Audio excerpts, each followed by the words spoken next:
ડીસામાં 3 હનુમાન મંદિર પાસે આવેલા સંભવનગર સોસાયટીમાં એક રહેણાંક મકાનમાં આગ લાગતા અફરાતફરી સર્જાઈ હતી। આગમાં ઘર વખરી બળીને ખાખ થઈ જતા મોટું નુકસાન થવા પામ્યું છે।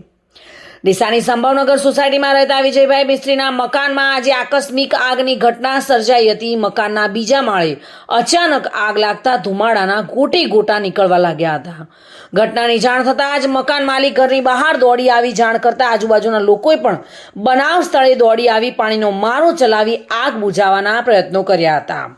આગની ઘટનામાં સદનસીબે મોટી જાનહાનિ ટળી હતી। જ્યારે આ બનાવની જાણ થતાં જ યુજીવીસીએલ કર્મચારીઓ સહિત ફાયર ફાઇટરની ટીમ પણ ઘટના સ્થળે પહોંચીને આગને કાબૂમાં લીધી હતી। આગમાં ઘરવખરીનો સામાન બળીને ખાખ થઈ જતા મકાન માલિકને મોટું નુકસાન થયું હતું। પ્રાથમિક તપાસ કરતા શોર્ટ સર્કિટના કારણે આગ લાગી હોવાનું અનુમાન જણાવ્યું આવ્યું હતું। Reena Parmar, today news, Gujarati.